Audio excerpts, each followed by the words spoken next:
Now, from your breaking news and weather authority, WITN News at 5. After 8 years, PCS Phosphate has received its federal permit to continue mining in the east. More on reaction from workers. Plus, it was a murderous month of May for one county in the east. All incidents are unsolved with no suspects. What investigators say about the cases. Good afternoon. I'm Christine Kennedy. Thanks for joining us. Those stories are coming up, but first, there is a chance of severe weather coming our way. In fact, several of our counties are under a tornado watch. Chief Meteorologist Marvin Doherty is monitoring the latest developments with Viper. Marvin, what's the latest here? Well, thanks a lot, Christine. So far, we haven't seen severe weather. Now, there is that tornado watch right up along the Virginia border. Many are talking about President Obama's speech to the Muslim world this morning. We'll have some of the highlights and what's next for the president while he's overseas. Plus, cardiac arrest is the world's leading cause of unexpected death.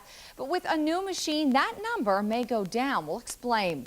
And we have a very special pet that needs a home. We'll introduce you coming up. Those stories are ahead on WITN News at 5 o'clock. Up next, much of the east may be in store for some storms this afternoon and tonight. Marvin's going to have the latest for you. And later, would it be a curse or a blessing to read people's minds? We'll preview the newest show on WITN where a man can do just that. That's all for WITN News at 5. Dave Jordan and Lynette Taylor join us now for WITN News at 5:30. Thanks, Christine. Coming up tonight on WITN News at 5:30, it was a deadly game of catch for an 11-year-old. He and his friend were struck by lightning. One of them died. The other is in the hospital.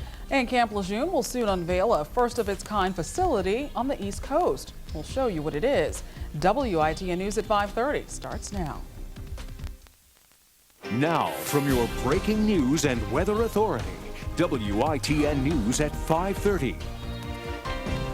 And first up at 5:30, the threat of severe weather continues for Eastern Carolina. Chief Meteorologist Marvin Doherty is tracking all of the storms and has the very latest. Marvin. Thanks a lot. Thanks a lot, Lynette. Of course, we've been watching these storms this afternoon. Not a lot going on in the southern half of Eastern Carolina, south of Greenville and Washington right